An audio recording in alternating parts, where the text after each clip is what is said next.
되면은 이게 9시 42분이잖아요. 9시 42분의 온도가 약 13.4도인데 여기 보시게 되면 11시 12분에 보게 되면은 한 22.6도가 되잖아요. 그러면 시간당 한 5도 정도의 온도가 상승하고 있어요.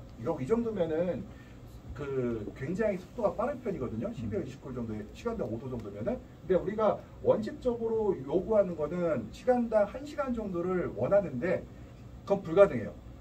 시간당 한 2, 3도 정도만 유지하면 좋겠어요. 그 정도 상속도만 유지하면 좋겠는데 그 조조과원을 한다면 시간당 1도씩 올릴 수가 있는데 조조과원을 할 수 있는 온실이 우리나라에 없어요. 거의.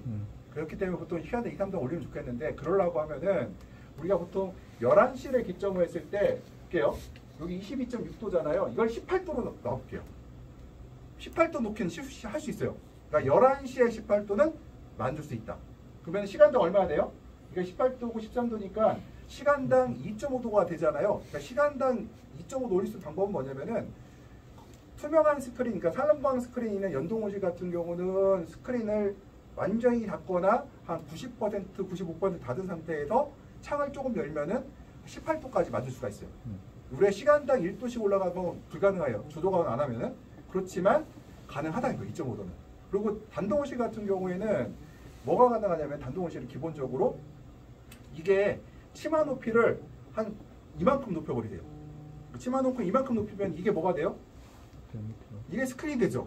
이게 상광 스크린이 되는 거예요. 그러면 이만큼 높이 상태에서 바깥에서 일중 창을 갖다가 한 4, 5cm 정도 열어버리면은 외부의 찬 공기가 이렇게 들어오고요. 뜨거운 공기는 바깥으로 빠져나가겠죠. 그래서 공기가 이 안에 섞이면서 들어오기 때문에 온도가 찬 공기가 식물체에 맞지 않으면서 한 18도 정도를 맞춰줄 수가 있어요. 우리가 목표를 어떻게 하느냐면 보통 저희가 이제 온실에 들어갔을 때 11시, 10시, 11시 정도 들어갔을 때 12월 달, 1월 달에 가게 되면은 제가 이 가디건 보이죠? 요거 입고 가면은 싸늘해야 돼요. 싸늘해야 돼요. 굉장히. 그러면은 요게 18도예요. 근데 요거 입고 갔는데 조금 살만하다. 그럼 거기 21, 2도. 그게 언제냐면은 우리가 이제 11시에 18도라고 했죠. 한 12시 정도에 한 21, 2도. 오케이. 괜찮아요. 그 정도는. 더 올라가도 상관없어요. 왜 낮에는 환기를 어느 정도 시킨 상태이기 때문에 온도가 올라가도 별로가 안 생겨요. 근데 만약에 22.6도라는 요기 있잖아요. 요거는 제가 상대 습도가 83.9%라고 하는데 이거 좀 못 믿겠어요. 이거 사실 이것보다 좀 높을 확률이 높아요. 이 정도면은 아마도 내부 습도가 거의 90%에 육박할 확률이 굉장히 높아요. 그럼 이거 또 다음 데이터가 보면은 여기도 마찬가지인데 여기 보시게 되면은 이게 이제 며칠이에요? 이게 보게 되면은 여기도 보시게 되면 이제 아침에 2월 14일 날 9시 13분의 온도가 13.7도예요. 13.7도인데 상대 습도가 99.9%죠. 그러니까 결로점, 이슬점이 13.7도 똑같다는 얘기예요. 이거요. 지금 여기 보시게 되면은 여기도 외부 온도가 실내 온도가 27.9도까지 올라갔는데 이슬점 27.7도까지 올라갔거든요. 이 얘기는 거의 시간당 여기도 마찬가지로 5, 6도씩 올라간 상태에서 환기가 안 돼버리면은 이런 형태가 발생을 해요. 그래서 다음 모습 보여드릴게요. 여기 보게 되면은 야간에 이제 약간 저온 관리했죠. 이제 9.8도가 된 게 언제면은 시간이 여기 보게 되면은 한 9시 내외 될 거예요. 근데 보시게 되면은 9.8도인데 이슬점 온도가 9도예요. 0.8도잖아요. 이 정도면 뭐가 생겨요?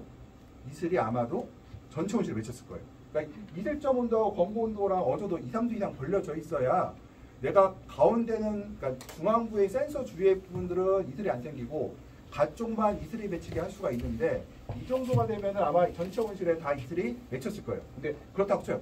요건 이슬이 맺힌 것도 중요하지만 더 중요한 게 하나 또 있어요. 그 다음에 여기 보시게 되면은 21.6도이죠. 이거 언제냐면 보면은 10시 35분. 한 1시간 반 정도 만에 10시 35분, 그러니까 21.6도 올라갔어요. 근데 여기는 13도 올라갔잖아요. 이슬점 온도가 보게 되면은 16.8도예요. 이 정도면 결로점이 생기지 않을 거예요, 이거죠. 이거 정도면. 그래서 우리가 볼 때 이 이슬점을 항상 확인해 봐야 되는데 이렇게 되면 어떤 문제가 괜찮느냐면 이런 것도 생기게 되면은 이슬이 생겼다고 병이 오는 게 아니라 이슬이 길게 생겨요, 병이 와요. 그러니까 이슬이 생겼는데 한두 시간 내에 끝쳐버렸다 그러면 병이 안 와요. 한두 시간 내에 이슬이 맺힌 게 없어졌다 그러면은 생리장애가 잘 발생하지 않아요. 근데 이슬이 생긴 지 5시간, 6시간이 지속이 되면은 그때부터 병이 발생하고 여러 가지 생장이 발생을 하거든요. 그러니까 이슬은 결론은 뭐냐면은 이슬 이꼬로 병이에요. 곰팡이병. 그다음에 또 하나가 이슬하고도 밀접한 관계가 있는 게 착색 불량과랑 이슬하고 밀접한 관계가 있어요. 그러니까 이슬이 맺히게 되면은 과일의 색깔이 이쁘지 않다. 그래서 볼게요. 여기 사장님들 보시게 되면은 어때요? 가쪽이 착색 불량과가 어쪽에서요? 겨울에요. 다 가에서 오잖아요. 가쪽에서. 가쪽이 심하고 안으로 들어올수록 적어요. 왜 그러냐? 가쪽에 결로가 더 많이 생기기 때문에. 그러니까 추운 것도 있지만요. 이게 공기가 차가운 거하고 찬물이 닿는 거랑 전혀 성격이 다르다. 그러니까 이게 이슬점이 지금 9도잖아요. 9도면은 물의 온도도 거의 9도까지 떨어졌거든요. 9도, 10도까지 떨어졌어요. 근데 이게 물이 9도가 묻혀 있으면은 공기가 9도인 거 어떤 차이가 있냐면은 사람하고 똑같아요. 사람도 15도씨, 18도씨의 공기에 놔두면 여기서 있잖아요. 팬티만 입고 돌아다녀도 춥긴 해도 버텨요. 근데 15도씨 물에다가 팬티만 입고 덩기면 어떻게 돼요? 1시간도 안 돼도 죽어버리거든요. 똑같아요. 얘도. 과일이 식물체가 이슬로 물을 뺏기기 시작하고 열을 뺏기기 시작하면은 훨씬 더 치명적으로 냉해를 입게 돼요. 거기가. 그러면 착색불량가 발생한다는 거예요.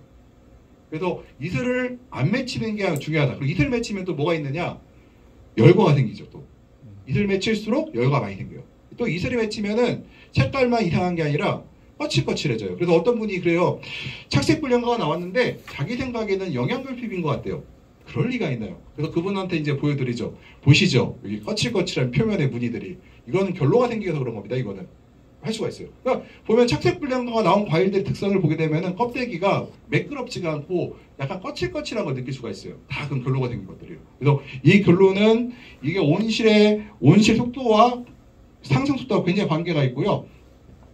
여기 보시게 되면은 제가 이거 왜 찍었느냐? 날짜를 볼게요. 자꾸 수분 부족분을 얘기하시는 분들이 있어요. 수분 부족분 뭐 얘기 많이 들었죠? 듣지 마세요. 그냥 참고 자료는 사용하셔도 수분 부족분을 갖고 얘기하면 문제가 생기기 시작해요. 볼게요. 여기가 날짜가 2월 10일이죠. 2월 10일인데 정상적인 온실이에요. 근데 얼마예요? 11.4죠. 이게 우리나라에 날씨가 맑은 겨울날에도 환기시키기 시작하면 환기를 완전 시킨 것도 아니죠. 겨울철 완전 못 시키잖아요. 뭐 10% 20%만 시켜도 내부에 어떻게 내부에 수분 부족분이 어떻게 돼요? 11g 이상 나와요. 원래 그렇게 나와요. 그러니까 어떻게 하냐면은 저는 3월부터 10월 중순까지는 맑은 날은 무조건 10일 이상. 뭐 10일 이상 만들 수가 없어요. 그 이하로 떨어뜨릴 수가 없어요. 우리는 뭐만 보면 되느냐?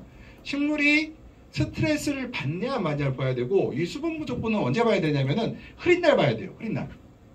흐린 날 수분 부족분이 2, 3 이하로 떨어지냐 안 떨어지냐 확인해요. 수분 부족분이 2 이하로 떨어지게 되면은 환기를 조금 난방을 조금 하고 환기를 하거나 아니면 환기만 하던가 해갖고 수분 부족분을 올려줘야 돼요. 왜냐면은 이게 식물이 흐린 날에도요 증산을 일정 부분 해야 돼요. 증산을 멈추게 되면 뿌리에 병이 올 확률이 매우 높아지고 증산을 못하게 되면 식물이 곰팡이병이 또 발생을 해요. 잎에서도요. 그래서 이 증산을 유도해야 되는데 그 수분 부족분을 뭘 보느냐? 흐린 날은 밀접하게 좀 볼 필요가 있다. 왜냐하면 식물의 증상과 관련이 있기 때문에. 그렇지만 한낮에는 볼 필요가 없어요. 뭐 이거 보나마나 맑으면 무조건 10이 넘어가는데 제가 그래도 가끔 가다가 요새 뭐 플랫폼 사업한다고 해서 업자들 오시는 거 보게 되면은 메시지가 맨 수분 부족분이 10이 넘어갔다는 등 뭐 얘기가 나와요. 그래서 어떡하라고. 그리고 우리가 수분 굉장히 온실이 건조하고 해가 세다 그러면은 어떻게 하세요? 커튼을 좀 쳐주잖아요. 그냥요. 그러면은 수분 부족분은 조금 떨어지는데 우리가 잎의 온도만 떨어져도 그러니까 햇빛을 차광을 시켜주면은 잎의 온도가 좀 떨어지거든요. 잎의 온도가 떨어지면은 수분 부족분이 조금 높아도 식물이 증산하는 데는 별 문제가 없어요. 우리 그렇게 해서 조절을 하잖아요. 그래서 우리가 수분 부족분은 바닥. 벌써 2월달 2월 10일에도 한낮에는 10일이 넘어가더라는 거예요. 이게요. 그러니까 너무 수분 부족분 갖고 얘기할 필요 없다는 걸 보여드린 거고 그 다음 여기는 이걸 왜 했을까? 제가 여기 보시게 되면은 여기가 이제 22.7도에 이슬점이 15.3도인데 여기 볼게요. 이게 쭉 올라가다가 여기서 이제 뭘 했어요? 창을 딱 열어버리니까 어떻게 돼요? 바로 수분 부족분이 15.6도가 아니라 이슬점이 15.3도까지 떨어버리죠. 그러니까 우리가 창을 여는 순간에 이거는 해결이 돼요. 수분. 그러니까 이슬점이 높다든가 이런 거는 창을 여는 순간에 해결된다는 얘기예요. 창을 열자마자 바로 해결이 돼요. 그렇기 때문에 우리가 창을 언제 여느냐가 중요한데, 그래서 저는 창을 여는 시기를 겨울철 같은 경우는 좀 일찍 열겠는데, 일찍 열려면 해야 될 게 뭐야 있다? 큰 온실, 그러니까 연동 온실 같은 경우는 산란 스크린을 반드시 넣어서 산란 스크린이 닫힌 상태에서 창을 조금 열어버리면은 우리가 충분히 이슬점 온도를 아래로 떨어뜨릴 수가 있는 거고요. 떨어뜨릴 수가 있는 거고요. 반대로 단동 온실 같은 경우는 치마를 이만큼 높인 다음에 커튼을 일찍 넣을 수만 있다면, 우리가 치마 높은 만큼 어때요? 단동 온실은 치마를 더 일찍 넣을 수가 있죠. 그러니까 겨울철에는 일단은 습을 어떻게 하든지 빨리 제거를 해야 돼요. 빨리 제거하려면 어떻게 된다? 창을 열어야 되는데, 창을 열기 위해서는 반드시 커튼이 필요하고, 그 커튼은 어떤 커튼이다? 투명한 커튼이 있어야 된다는 거예요. 그 다음에 우리가 이제 이슬점을 낮추면은 좋잖아요. 이슬점 낮추면은 그러니까 식물체 온도가 높고 이슬점이 낮다는 얘기는 결로가 안 생긴다는 얘기죠. 볼게요. 커튼을 닫은 상태에서 창을 열어버리면은 습이 빠져나가고, 그럼 이슬점 온도가 떨어지죠. 근데 투명한 스크린이 있다는 얘기는 뭐예요? 해가 들어오고 있죠. 햇빛이 들어오고 있어요. 햇빛이 들어오고 있다는 얘기는 그럼 뭐예요? 식물체의 온도는 올라가고 있다는 얘기죠. 왜냐면은 식물체의 온도가 올라가는 건 공기로 올라가는 게 아니라 복사열, 그러니까 햇빛이 직사광선을 받아야 온도가 올라가거든요. 식물체 체온은 공기로 올라가는 게 아니에요. 공기가 5%, 10%, 복사열이 90% 이상이에요. 그러니까 내가 햇빛만 보면 올라간다는 얘기잖아요. 그러면은 커튼을 닫은 상태에서, 투명한 스크린을 닫은 상태에서 창을 살짝 열어놓고 습을 빼버리면은 이슬점 온도는 떨어지고, 그 다음에 닫은 상태에서 햇빛은 들어오니까 식물체의 온도는 상승하고, 또 창을 열어놨으니까 어때요? 조금 열어놨으니까 온실의 온도는 눌러진 상태가 되고, 또 하나가 이게 장점이 뭐냐면 지금 오전 온도가 높거든요.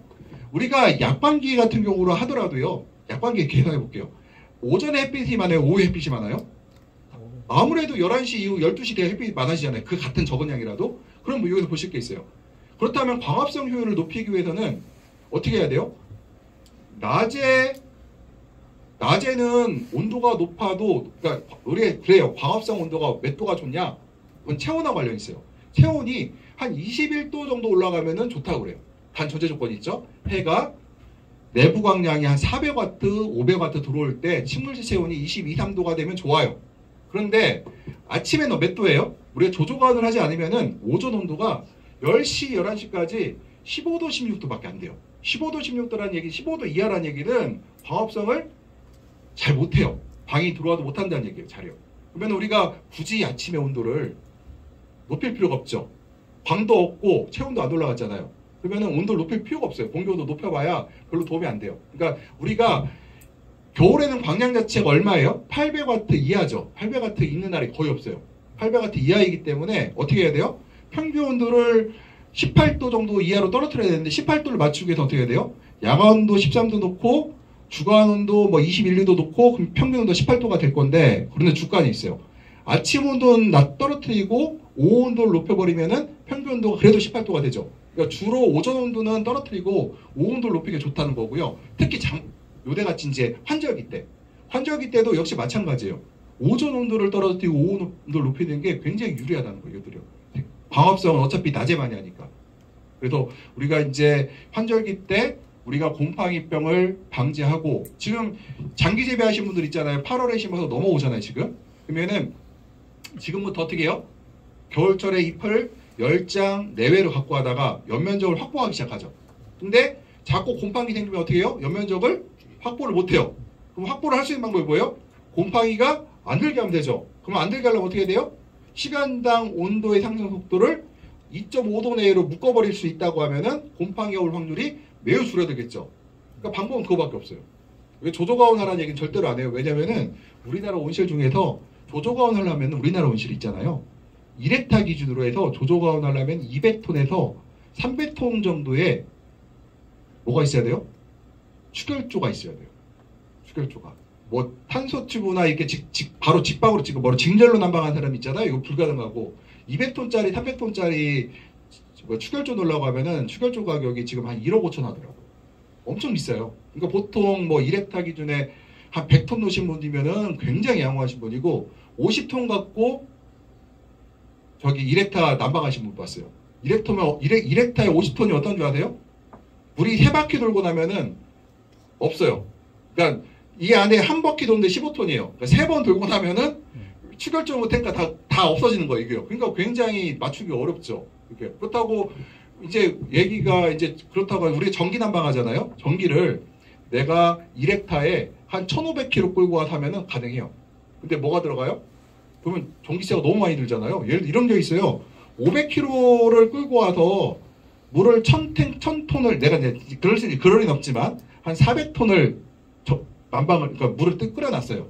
어떤 사람은 1,000km 갖고 와서 한낮에 200톤을 400톤을 데펴놨어요. 누가 전기요금 많이 들어가요? 전기 사용량은 똑같은데 전기요금 단가가 누가 비싸지죠. 뭐가 높을수록 수전량이 커질수록 어때요? 전기가 비싸지잖아요. 그러면 나는 500km 끌고 와서 탱크 200톤의 물을 데핀 사람이 전기요금 적게 나오잖아요. 그래서 요즘에는 그런 것도 유행해요. 그러니까 나는 1헥타밖에 안 2,400평인데 300톤 놓으신 분도 있어요. 그러면 뭐냐? 그렇구나. 전기는 500km만 끌고 왔어. 500kW만. 그러니까 남들보다 전기요금이 한 20% 싸. 뭐 이제 그게 탱크 값하고 생각하면 뭐가 유리한지 모르겠으나 뭐 그런 분들도 있다. 그렇게 말씀드릴 수가 있고 아무튼 우리나라에서는 조조가할 수 있는 온실이 거의 없어요. 200톤 이상 갖고 계시는데 안 갖고 계시죠. 200톤 안 갖고 계시잖아요. 그 다음에 제가 요거 하나 보여드릴 게 뭐냐면 이게 지금 근권이시하고 pH를 측정한다고 하는데 데이터 믿을 수 없어요. 그거는. 혹시라도 누가 이거 꼽아서 측정한다는 거 있잖아요. 맞을 수가 없다는 거거든요. 특히 pH는 말할 것도 없고 EC도 맞을 수가 없어요. 맞으면 기적이 맞을 리가 있나요? 그럴 리가. 그래서 지금 요것들 데이터를 제가 몇 걸 뽑아봤고요. 그 다음에 여기 같은 경우도 보게 되면은 이게 이제 아침에 9시 51분에 이제 확 올라갔죠. 이게 왜 올라갔을까요? 환기 안 하니까 이제 확 올라갔겠죠. 올라가고 나서 이슬점이 18도니까 거의 물 맺혔을 거고요. 그리고 올라가고 나서 볼게요. 여기 이제 이렇게 볼게요. 갑자기 온도가 어떻게 돼요? 12.3도로 떨어졌다가 어떻게 돼요? 다시 그러니까 갑자기 18도에서 오히려 떨어졌죠. 지금 뭐 한 거야 이분은 지금? 문을 확 열은 거죠. 우리가 보통 커튼 열 때 몇 분 정도로 열어야 돼요? 한번 커튼 여실 때? 15분? 예? 한번 여기서 끝까지 갈 때 15분, 30분 그렇죠. 보통 뭐 천천히 저는 천천히 열수록 좋다고 그래요. 환절기 때는 천천히 열수록 좋다. 저는 그렇게 잡아요. 환절기 때는 천천히 여는 게 좋다. 왜냐? 이거 요게 있잖아요. 요게 떨어진 속도가 0.5도, 1도면은 그러니까 보통 우리가 1도 넘어가면 문제가 되느냐? 아예 그렇진 않아요. 1도, 2도는 괜찮긴 한데 이게 조금 떨어질수록 우리가 결로가 덜 생기거든요. 이게 아래쪽으로 떨어질수록. 그러면 우리가 15분, 30분 정도는 해줘야 이게 이렇게 살짝 떨어졌다 올라가는데 이런 거 같은 경우는 갑자기 열어서 떨어진 거죠. 그래서 천천히 단계적으로 열으라는 거를 이제 말씀드리고 싶고 이런 분들은 그래서 보셔갖고 그 커튼 속도 제어되시죠 다. 그러니까 그거 보셔갖고 요거를 봐서 환절기 때 어떻게 해요? 천천히 그 다음에 온도가 올라감에 따라서 좀 더 빨리 왜 그렇게 뒤로 갈수록 좀 빨리 여는 게 좋아요.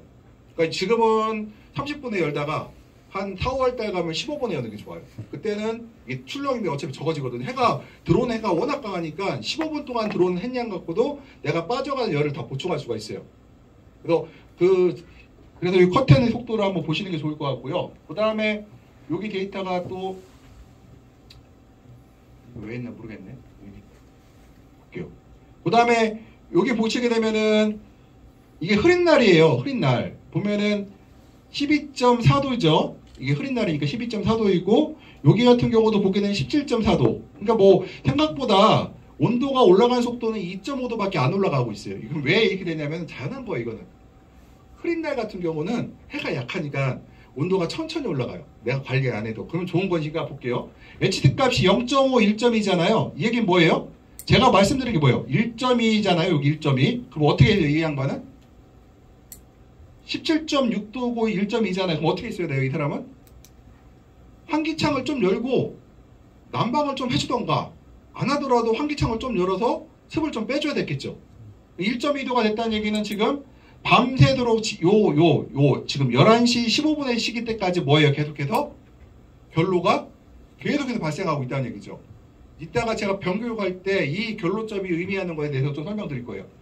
여기 같은 경우는 지금 보게 되면은 여기도 마찬가지인데 볼게요. 처음에 나는 습도계가 고장난 줄 알았어요. 물이 없는 습도계인 줄 알았어요. 그랬더니 습도계에 물이 있더라고요.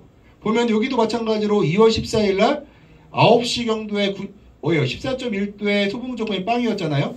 근데 지금 제가 11시 40분에 가도 역시 마찬가지로 19도 온도가 5도 올라갔는데 시간당 올라가는 속도는 천천히 올라갔죠. 그럼에도 불구하고 수분 무조건 0.2죠. 이 얘기는 그러고 나서 이제 갑자기 떨어지기 시작해요. 이건 뭐예요? 이제 환기를 하기 시작한 거죠. 환기를 어떻게 했어야 돼요? 좀 더 일찍 했어야 되죠. 좀 더. 그러니까 수분 부족분 보고 뭘 한다? 흐린 날은? 그러니까 맑은 날은 볼 거 없다. 왜냐하면은 맑은 날은 우리가 수분 부족을 그렇게 의미가 가질 필요가 없어요. 근데 흐린 날은 수분 부족을 보면서 뭘 해야 된다? 환기를 어떻게 할 것인가, 난방을 할 것인가 말 건가를 좀 결정해야 된다. 이게 이런 식으로 이분은 그래도 낮에 좀 환기를 시켜서 수분 부족분이 아마 해가 떴을 확률이 높아요. 일단 여기는 여기까지 흐렸다가 해가 갑자기 떠갖고 이제 환기를 시켰을 확률이 높지만 만약 이 사람 같은 경우에 흐렸다면 아마도 계속해서 이렇게 수분 부족분이 습도가 높은 상태에서 온도는 뭐 20도, 21, 2도가 됐을 확률도 굉장히 높거든요.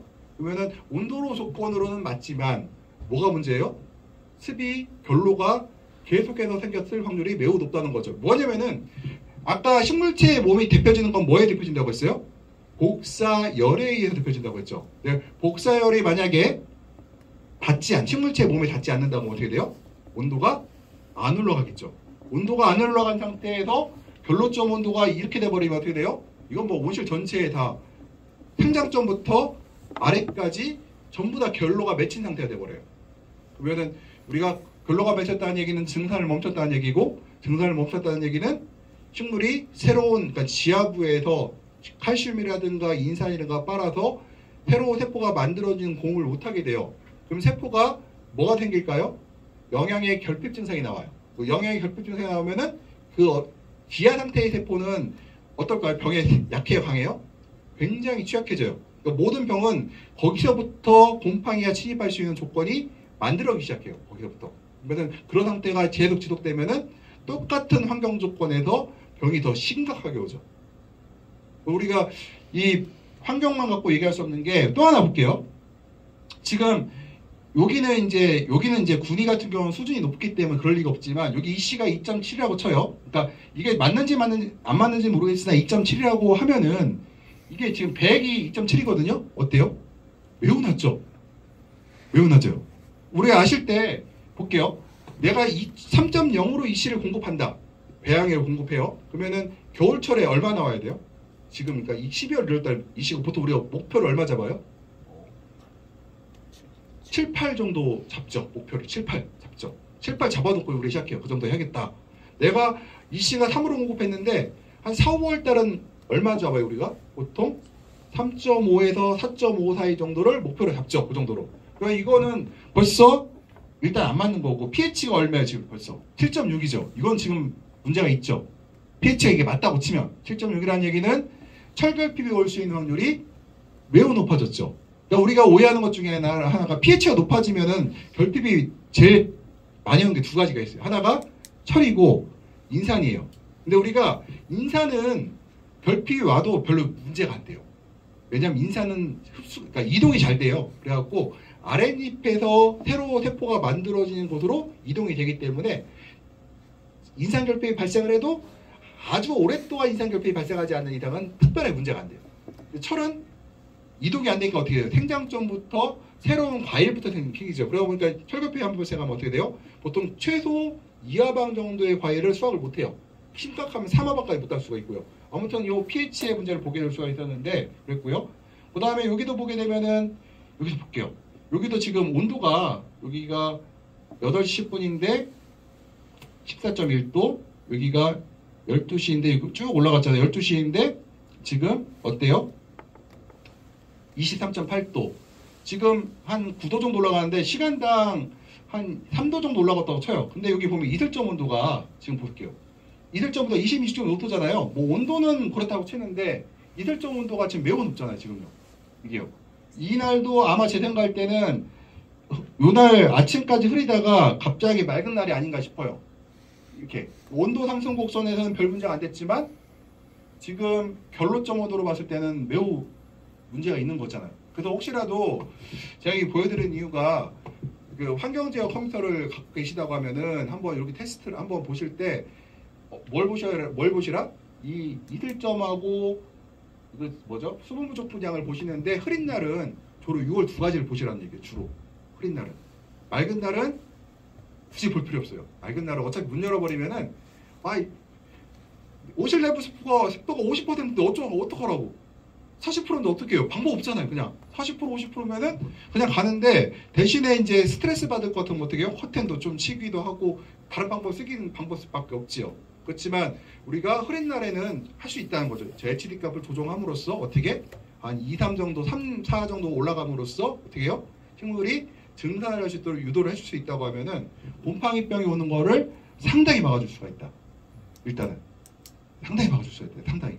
그리고 상당히 우리가 이제 투명한 스크린, 그러니까 상광 스크린하고 한 투명한 스크린을 꼭 있어야 된다. 여기도 아마 군위에도 제가 알기로 보온만 있으신 분들이 계신 걸로 알고 있어요. 그러니까 여기서 말하는 사실은 우리가 상광 스크린을 저희들끼리 같은 에너지 보온 스크린이라고 해요. 사실은. 근데 보온 스크린하고 이제 농민들 헷갈릴까봐 저희가 말하는 보온 스크린은 이 상광 스크린을 보온 스크린이라고 말하고 저기 농민들이 말한 건 보온 다겹을 말하는데 보온 다겹은 저희 상광 보온 스크린이라고 하네요. 보온 다겹은 사실은 저희들끼리 말할 때는 암막 스크린이라고 해요.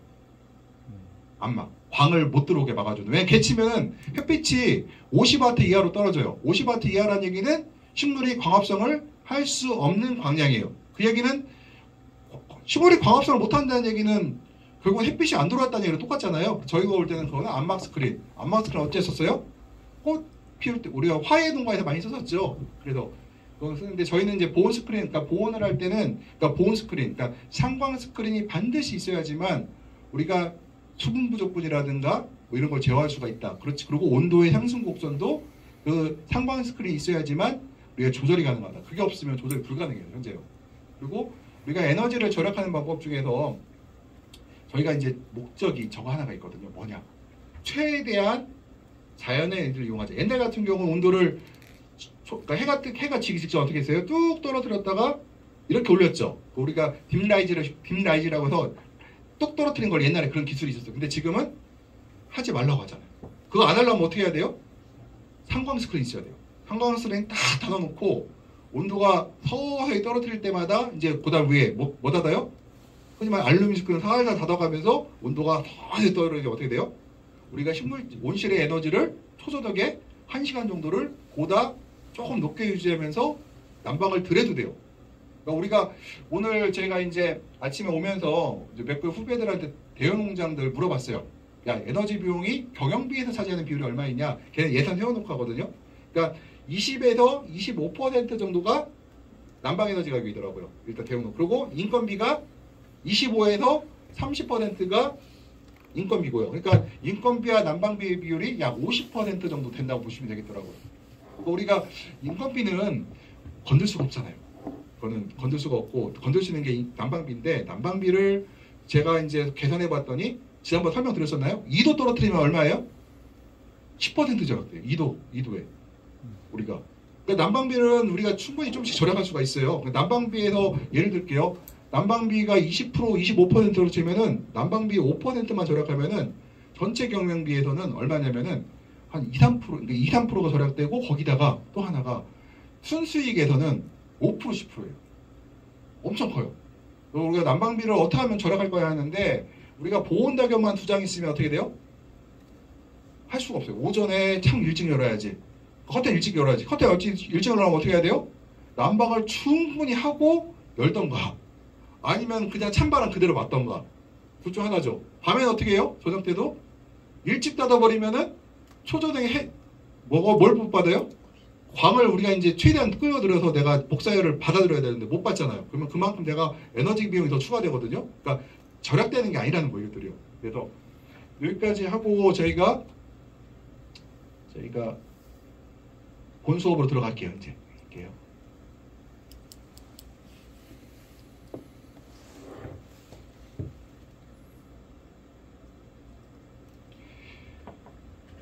오늘은 이제 토마토 병해충 방제에 관련해서 설명드릴 건데요. 병해충 발생 환경에 대해서 설명드릴 거고 방제 기술, 해충 방제 기술, 현장 컨설팅 내용을 진행할 건데 다 하지 못할 수도 있을 것 같아요. 근데 일단은 앞에 요거 이 두 가지가 제일 중요하거든요. 해충은 뭐 다 아시니까 이거는 뭐 롤트랙 깔고 뭐 하시는 수밖에 없다는 거 아시니까 제가 짧게 넘어갈 거고요. 일단은 우리가 지난번에 말씀드렸듯이 환경으로부터 작물을 보호하는 농업이기 때문에 시설원해라는 거는 우리가 환경만 잘 조정할 수가 있다고 하면은 병이 걸릴 수가 없고 생리학이 발생하고 전 시간에 제가 말씀드렸어요. 그 중에서 제일 중요한 게 이론적으로는 병해충과 생리학이 발생할 수 없는데 이거는 불가능한 얘기예요. 이거는 내가 병을 발생시키지 않고 농사를 짓는다. 이건 할 수도 있는데 내가 병을 걸리지 않고 농사를 짓게 되면은 망해요. 수익을 낼 수가 없어요. 그러니까 병을 안 걸린다는 얘기는 내가 온실의 환경을 앞뒤 편차가 없이 위아래 편차가 그러니까 이 수평 편차도 없어야 되고 수직 편차도 없어야 돼요. 그렇게 온실을 관리하려면은 설비가 비싸고요. 그 다음에 에너지 비용이 너무 과잉으로 발생해서 우리가 그렇게 해서는 수익이 발생할 수 없다고요. 그래서 농사 잘 지시는 분 보세요. 어디서 병 걸려요? 저 구석 모서리. 그거 어쩔 수 없어. 그럼 뭐예요? 이파리 자르고 관리하면 돼요. 그거는. 근데 우리가 모서리까지 병 안 걸리게 하려면 어떻게 돼요? 모서리 온도도 높여줘야 되는데 그러면은 너무 시설비가 많이 들어가요. 그리고 그러면은 우리가 지난번에 말씀드렸듯이 중요한 게 이거라고 했죠. 비나 이슬이 맺히면 안 된다. 특히 뭐예요? 이슬이 맺히면 안 된다고 했잖아요. 이거 이슬이 안 맺히면은 이슬 안 맺히게 하는 거는 비용이 많이 발생해요. 설비도 좋아야 되고 에너지 비용도 많이 발생하고 사람도 굉장히 유능한 사람을 써야 돼요. 굉장히 어렵다. 그래서 우리가 온실에서 왜 키우느냐? 왜 스마트팜하고 난방비 막 1000kW 전기 끌어다 쓰느냐? 그렇게 하면은 우리 이슬 안 맺히려고 그래요. 하면 끝이에요. 근데 여기서 얼어 죽지 않게 할래 하면 맞아요? 그 사람 농사 지으면 안 돼요. 얼어 죽지 않게 하래. 그런 사람이 어디 있어요? 그거는 말도 안 되는 얘기고 진짜 그래요. 어떤 사람이 근권 난방을 실제로 보존액시 내은 게 있어요. 근권 난방을 하는데 목적이 지하고 냉이 안 받으려고 한대요. 에이 그거는 너무 그건 말이 안 되는 얘기죠. 딸기에는 실제로 그러고 있더라고요. 근데 우리는 그렇게 하면 안 되겠죠. 그럼 두 번째 근권인데 우리가 근권의 습도를 조절하려고 하는데요. 저희가 이제 제일 중요시 가는 게 약광기 때, 그러니까 11월부터 2월까지 제일 주의할 게 뭐냐? 그러면은 수경재배하는 사람들한테 얘기할 때 근권 배지에 물주머니가 생기면은 안 된다 이렇게 얘기를 해요. 물주머니가 생기면은 농사가 망할 확률이 올라간다. 망하는 건 아니에요. 망할 확률이 매우 올라가요. 그러니까 물주머니가 생기면 안 돼요, 절대로. 지하부가 과습되면 안 된다는 얘기예요. 과습이니까 우리가 이제 습도의 제약을 얘기를 할 때 오늘같이 흐린 날 습도, 지하 근권의 수분 함유량과 내일 혹시 해가 뜬다고 하면 맑은 날 수분 함량은 어때요? 같아야 돼, 달라야 돼요? 달라야 되겠죠. 그러니까 근권의 함량이 오늘 같은 날은 어때야 돼요? 30% 돼도 아무 문제 없어요. 오늘은 거의 물을 안 빨아먹기 때문에 낮을수록 좋아요.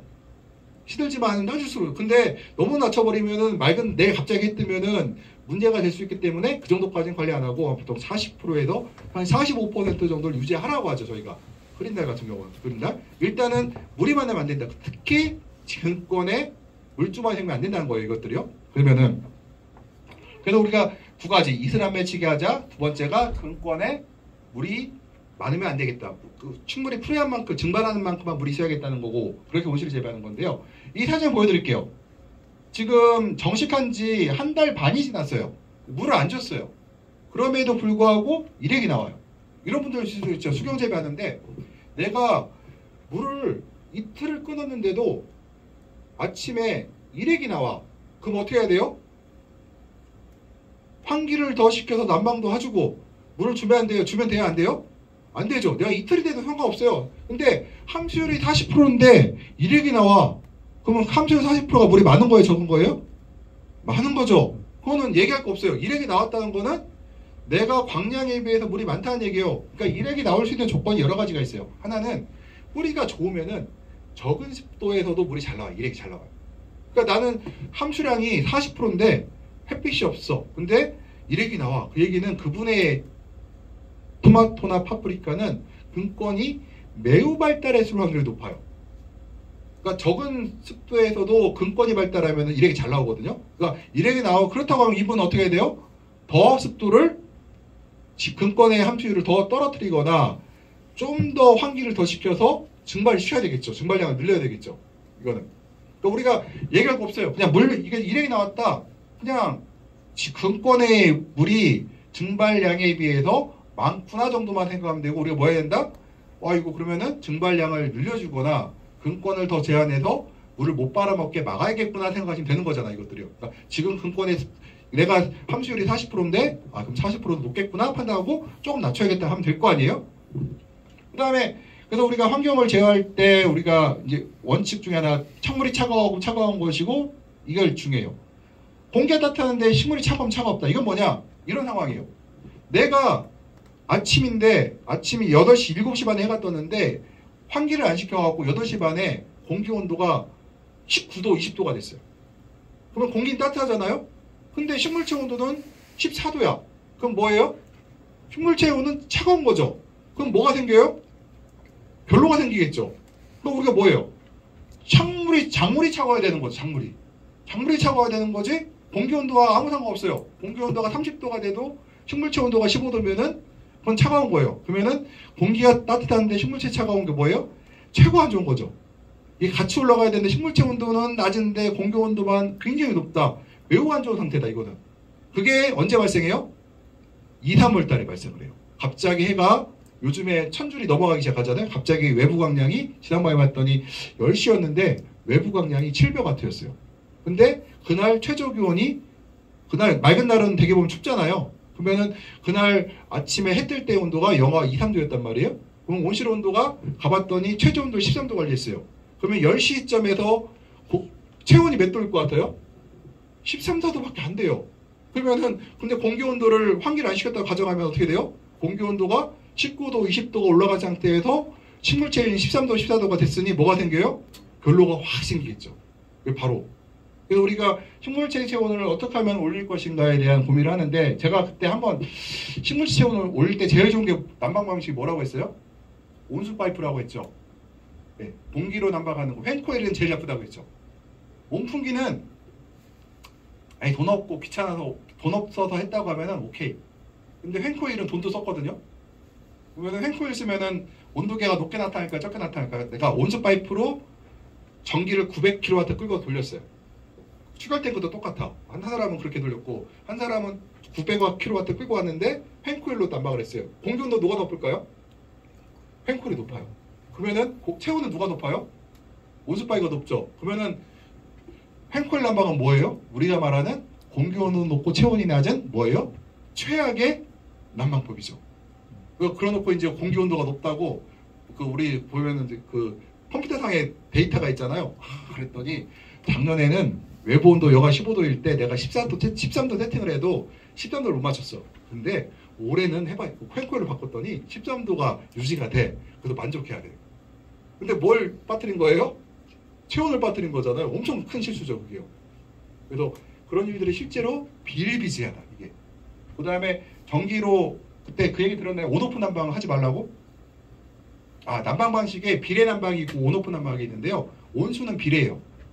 예를 들어서 외부가 추우면 뜨겁게 더 들어가잖아요. 뜨거운 물이 들어가고, 외부가 따뜻하면 차가운 물이 들어가잖아요. 근데 온오프는 이제 전기를 할게요. 내가 전기 보일러로 물을 끓여서 들어가면은 비례 제어죠. 근데 내가 열선 집어넣었어요. 내가 900kW 열선을 집어넣었어. 이건 뭐예요? 온오프죠. 900kW 전기가 계속 들어가요. 끄면 안 들어갔다가 키면 900 들어갔다가 끄면 안 들어갔다, 이렇게 되죠. 근데 요거는 에너지가 조절이 돼야 안 돼요? 온오프로 조절이 되니까 비례 제어가 잘 안 돼요.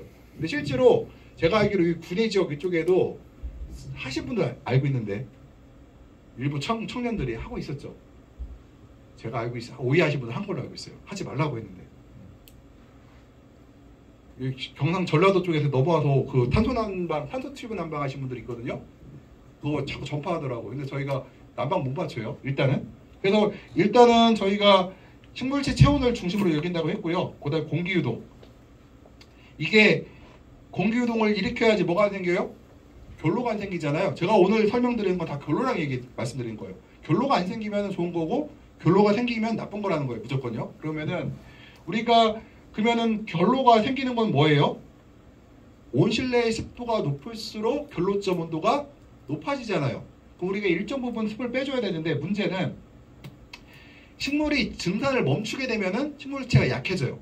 그러면 식물은 증산을 해야 되고 습은 빠져나가야 되는데 우리가 난방을 하는 목적은 식물체를 얼어 죽지 않게 하는 게 목적이 아니라 뭐예요?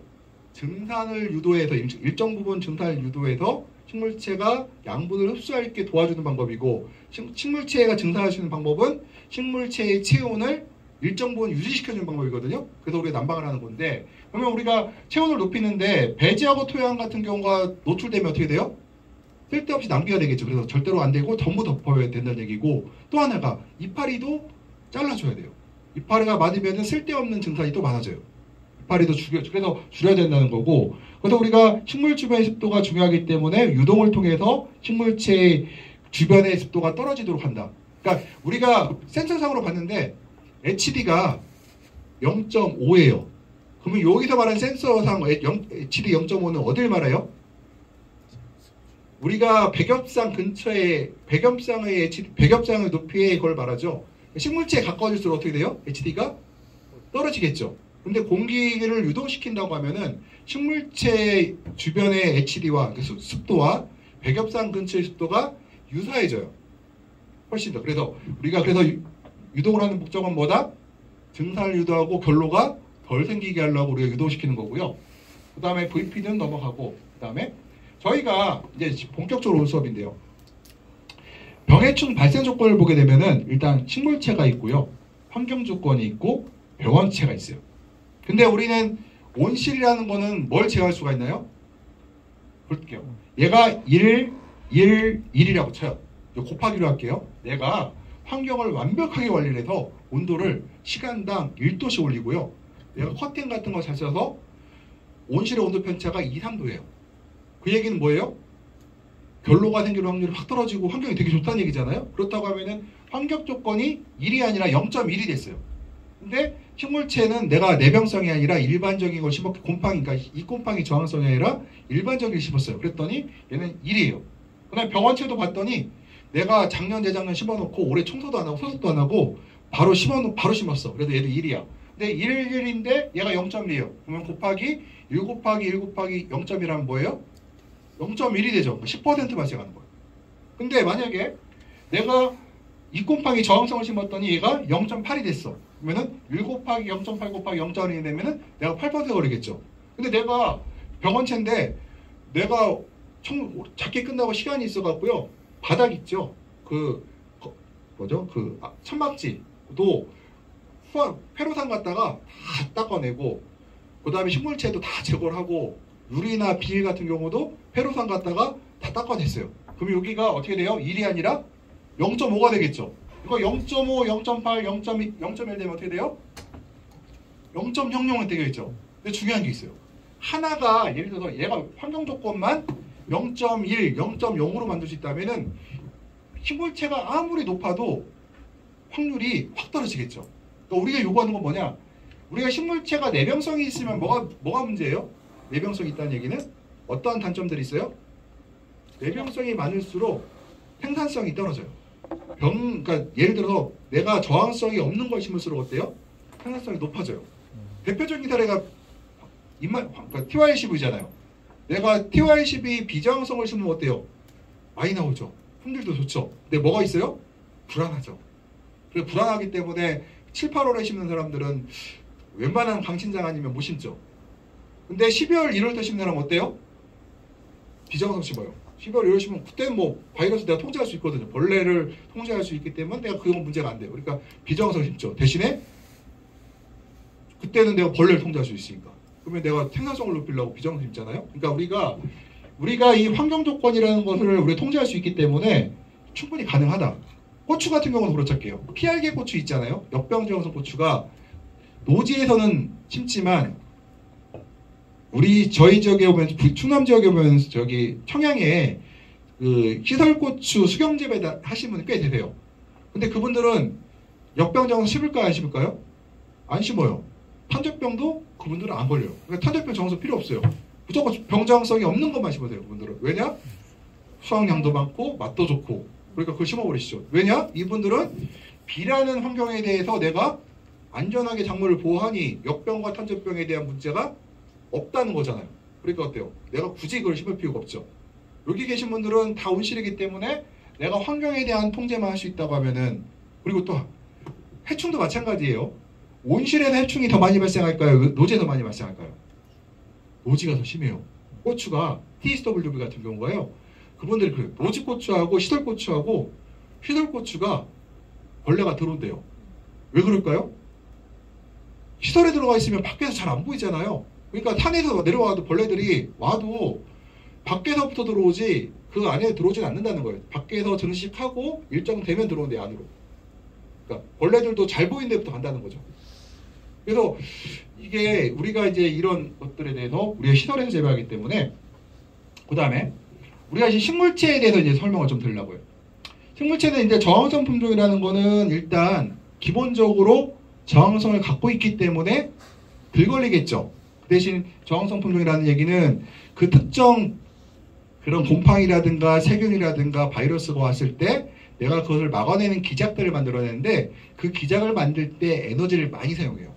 그러다 보니까 생산량이 떨어지고, 보통 요 저항성 기작들이 있잖아요. 요게 원래 우리가 사람이 먹던 옛날에 육종에서 키웠던 그런 품종들이 아니라 약간 근원종이라고 하죠.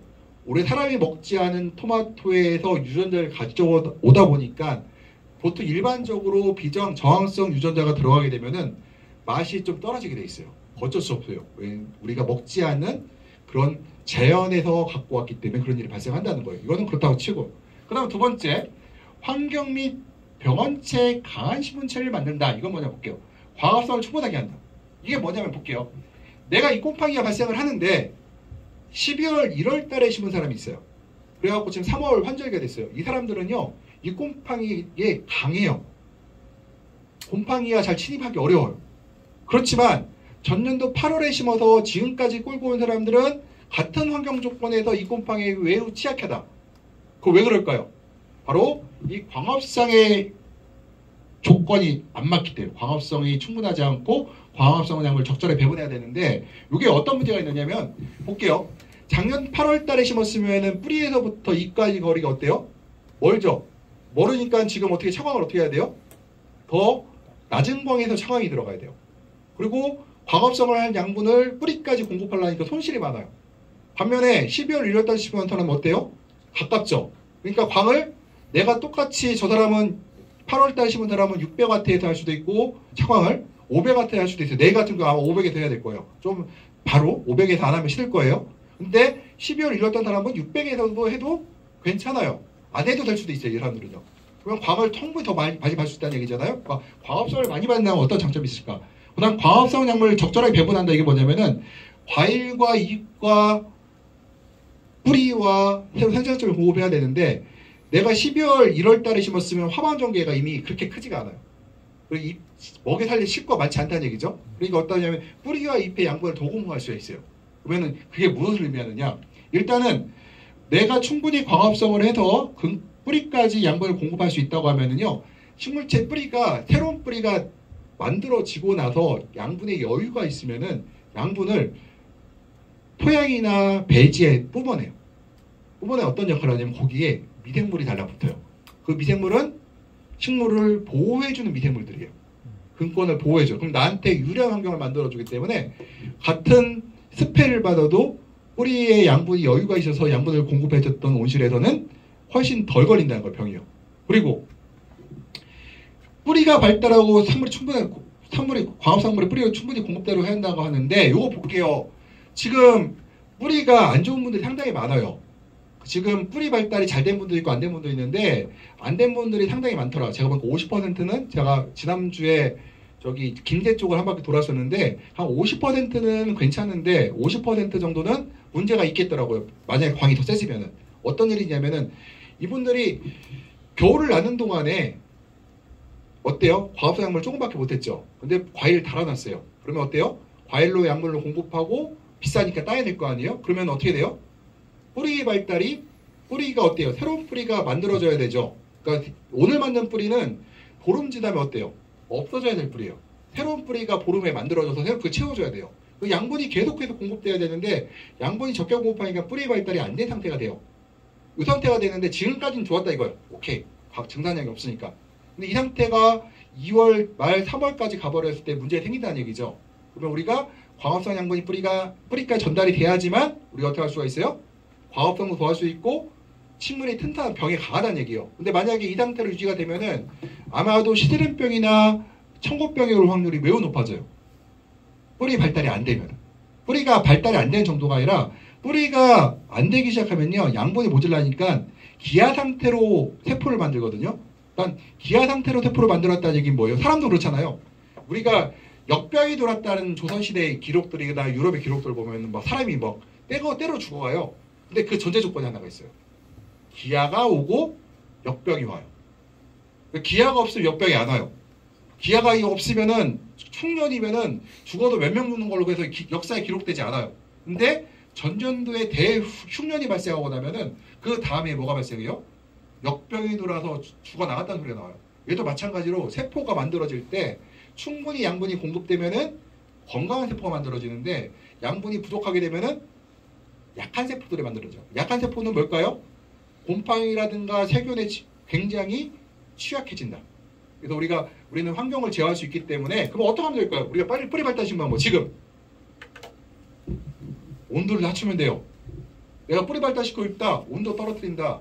그 다음에 뭐 할까요? 근권의 함수를 떨어뜨린다. 온도를 떨어뜨리는 건 평균 온도를 낮추라는 얘기거든요. 평균 온도를 낮추게 되면 생장 속도가 늦어지고 양분이 뿌리에 더 전달이 돼요. 아래쪽으로 내려가. 왜냐면은 평균 온도를 낮추잖아요. 근권의 온도가 생장점의 온도보다 상대적으로 높아요. 평균을 떨어뜨리면. 그 양분의 이동이 뿌리까지 더 잘 되고 성장 속도가 늦어지니까 양분의 여력이 생겨서 아래쪽으로 더 내려가게 돼 있어요. 근데 근권의 발달을 유지한다고 어떤 분들이 뭐라는 거예요? 요즘에 뭘 넣어요? 뭐 아미노산 뭐 넣고 있는데 그 넣어봐야 소용없어요. 온도만 떨어뜨리면 돼요. 온도만. 더 좋은 방법은 뭘까요? 평균 온도는 떨어뜨리는데 야간 온도를 높이고 주간 온도를 낮춰서 이걸 좁혀놔요. 그럼 더 좋아요. 근데 뭐가 들어가요? 물이 들어가니까 하시는 그렇게 하시는데 저는 요거 못 올리면은 주간이라 떨어뜨려갖고 성장 속도만 늦춰줘도 어정된다. 그 다음에 물을 좀 적게 주고 대신에 물을 적게 주면 어떻게 돼요? 뿌리 발달이 좋아지고 있어요. 예. 그래서 어떤 분들이 뭐 아미노산 넣고 막 요새 그런 분도 있더라고요. 근권 좋아지게 한다고 근권 지시 떨어뜨린다고 막 함수율을 막 함수율을 아니요 배행률을 막 높이는 분이 있어요. 배행률을 높여서 이시를 떨어뜨리면 뿌리 발달이 되나요? 안 돼요. 오히려 근권의 이시가 높아야 뿌리 발달이 더 좋아요. 더 잘 돼요. 이게 원래 왜 스트레스를 받아요? 볼게요. 제가 이런 책에서 어떤 굉장히 제가 유명한 컨설턴트이자 와게니겐 교수님이 이런 얘기를 하셨어요. 그 사람이 폴티데일이라는 그 저널에다가 그 신문에다가 투고를 한 게 있는데 이런 얘기를 하시더라고요. 이분이 고등학교 때 누나가 이제 여행을 가갖고 한 달 동안 유럽은 여행이 그 휴가 길잖아요. 한 달, 2달 쉬는데 집 보고 있으랬대요. 집에 가서 자기 집 보고 있는데 집을 보고 있는데 화단에 있는 나무를 관리를 잘해라. 식물들을 관리를 잘해라 하고 갔대요. 근데 누나가 와서 딱 보더니 야 너 기가 막히게 화단 관리를 했는데 어떻게 했길래 이렇게 관리 잘했니? 하고 물어봤대요. 그랬더니 이 양반이 하는 얘기가 자기는 아무것도 한 적이 없대요. 그냥 자기는 아무것도 안 해. 비료도 쓴 적이 없고 물도 쓴 적이 없대요. 그럼 그분이 하는 얘기 이런 얘기래요. 식물의 뿌리는 근육과 같다. 그러니까 내가 뭔가를 자꾸 주게 되고 뭔가 계속 깔짝깔짝대면은 식물이 뿌리 발달 안 하고 다 멈춰버리는데 얘를 갖다가 한번 충격을 줬다. 예를 들어 물을 한번 쫙 말렸다든가 그렇게 되면 얘가 충격을 받아갖고 뿌리를 그러니까 길이 생장을 멈춰버리고 뿌리 생장을 더 강화시켜갖고 그런 얘기를 하더라고. 좋아진다고. 그러니까 이거 갖다가 그러니까 뿌리 안 쓰게 물을 갖다 찔끔찔끔 주고 비료도 찔끔찔끔 주고 그러면은 뿌리가 발달을 멈추기 때문에 이 사람이 하는 얘기가 그러면서 하는 얘기가 그러더라고요. 뿌리 발달시키는 방법 사람 운동하는 거랑 똑같다. 그래서 사람도 어떻게 해요? 근력 안 움직이면 뭐 해요? 근소지로잖아요. 근소지로 안 올라면 뭐 해야 돼요? 스쿼트 맨날 해줘야 돼요. 스쿼트 맨날 해주면 이게 허벅지 근소지로 안 올 거 아니에요? 그러니까 우리가 자극을 줘야 된다는 얘기거든요. 그래서 뭐 잠깐 옆으로 빠졌는데 아무튼 그 다음에 또 하나가 칼슘이에요. 칼슘은 우리가 세포를 만들어 할 때 굉장히 중요한 역할을 하는데 이 칼슘이 어떤 역할을 하느냐? 세포벽을 만들 때 중요해요. 세포벽을 만들 때 얘가 팩틴이라는 그 물질에 들어가게 되는데 이 칼슘이 충분하게 되면은 이 칼슘이 세포벽을 만들게 되면은 충분하게 되면은 세포벽이 딱딱해져요. 그러면은 여기 계신 분들도요. 우리 나물 먹을 때 냉이나물이나 먹을 때요. 불은 바뀌어. 어린 거 먹어요? 늙은 거 먹어요? 어린 거만 먹잖아요. 왜 어린 걸 먹어요? 부드러우니까. 늙은 건 어때요? 억세서 소화가 안 되죠. 그럼 벌레들 입장에 어떨까요? 부드러운 걸 먹고 싶잖아요. 근데 칼슘이 충분히 공급돼서 세포벽이 단단하게 만들어지면은 벌레가 찝질 못해요. 찝어도 어떤 놈을 찝느냐, 연한 놈을 찝지 단단한 걸 잘 못 씹어버려요. 또 곰팡이 입장에서 볼게요. 곰팡이가 들어오려면 뭐 해야 돼요? 곰팡이가 잎에 구멍을 뚫고 들어가는데 세포벽이 두꺼우면 어떻게 해요?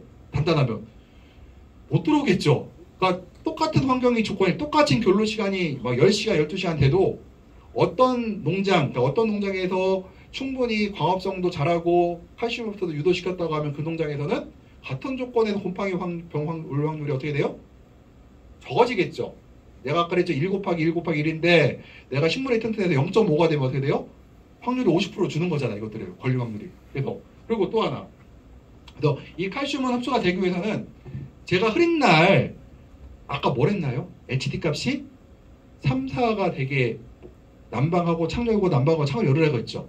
왜 그랬을까요? 바로 이 칼슘과 관련이 있어요. 왜냐면은 이 칼슘을 흡수하기 위해서는 증산을 해야 되거든요. 칼슘은 연변세포에서 흡수가 안 돼요.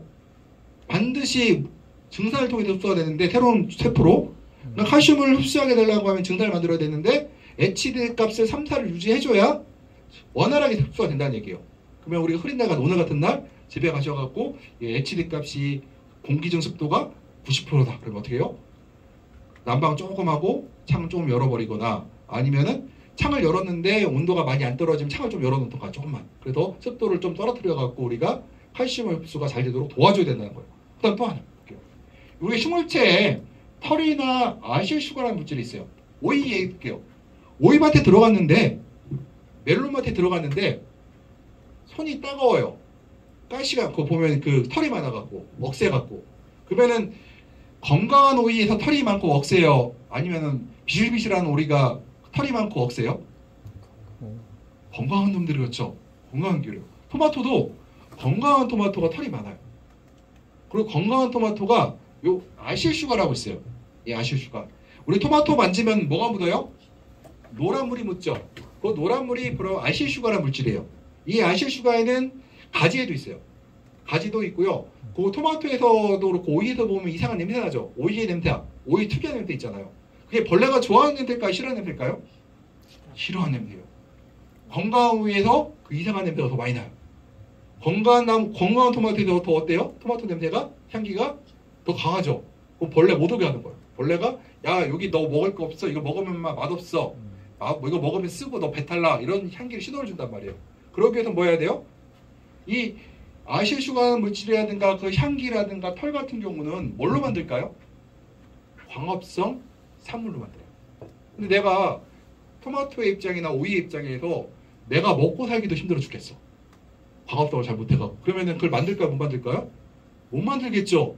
내가 보호물질을 만들어내는 게 아니라 내가 숨쉬기도 어려워 죽겠어. 숨을 쉬고 살아야 될 거 아니에요. 숨쉬기도 어려웠다고 하면 얘들 못 만들어요. 이거를. 그러니까 우리가 식물체를 건강하게 만들 수만 있다면은 바로 우리가 병이 덜 걸리게 할 수 있는 조건을 만들 수 있다. 여기서는 여기 할게요. 광합성을 충분히 하고 적정하게 배분한다. 이게 중요한데요. 이런 얘기예요. 내가 겨울철에 광이 없어요. 광이 뭐 600줄 들어오고 있어요. 그런데 내가 광합성을 많이 하게 할 수는 없잖아요. 그럼 뭐 해야 돼요? 광합성량을 상대적으로 많게 만들려면은 성장의 속도를 늦추게 한다면은 우리가 건강에 맞을 수 있죠. 성장의 속도를 늦추는 방법은 뭐가 있어요? 평균 온도를 떨어뜨리는 방법이 되겠죠. 평균 온도를 떨어뜨림으로써 성장 속도를 늦추고 성장 속도를 늦춤으로써 광합성 양분의 여분을 만들 수가 있다는 거예요. 그래서 저는 제일 많이 하는 게 뭐냐면 세력이 약해지고 있다 겨울철에 온도 떨어뜨리세요. 과일 떠거나 온도 떨어뜨리는데 온도 떨어뜨리기 제일 쉽잖아요. 온도만 떨어뜨리면은 지가 알아서 생육이 회복이 되거든요. 회복이 돼요. 근데 거기다가 이제 약장사 들어와서 뭐래요? 아미노산을 뿌리세요. 어디 갔더니 뭐 제가 어느 지역 갔더니요. 어느 컨설턴트가 질산어머늄을 뿌리라고 했대요. 그래서 체력이 좋아진다고. 그래서 내가 야 질산어머늄은 저온받아도 아모니아 태질수랑 질산태질수 우선흡수예요, 식물이. 그러니까 저온이라 뿌리가 안 좋아. 그래도 칼슘이나 철은 흡수가 잘 안 되는데 그러니까 아모니아 태질수하고 질산태질수는 흡수가 잘 돼요, 고온 때도. 그럼 굳이 연면살포를 하게 되면 어떤 문제가 있어요? 증산이 멈추게 되죠. 흐린 날 입에 물 묻으면 어떻게 돼요? 광이 없을 때 입에 물 묻으면 어떻게 돼요? 잘 안 마르죠. 그럼 뭐가 생겨요? 곰팡이병이 세균병이 올 확률이 좀 더 높아지겠죠. 그래서 그런 유튜버 같은데 이상한 거 떠돌아다니셔갖고 조심하셔야겠더라고요. 특히 어떤 컨설턴트가 하고 다니는데 뭐 이상한 걸 뿌리래요. 뭐 인산암모늄, 질산암모늄 위에 뿌리면은 세력이 좋아진대요. 그럴 리가 있나요? 겨울철에 세력이 안 좋아졌던 건 뭐예요? 광량에 비해서 온도가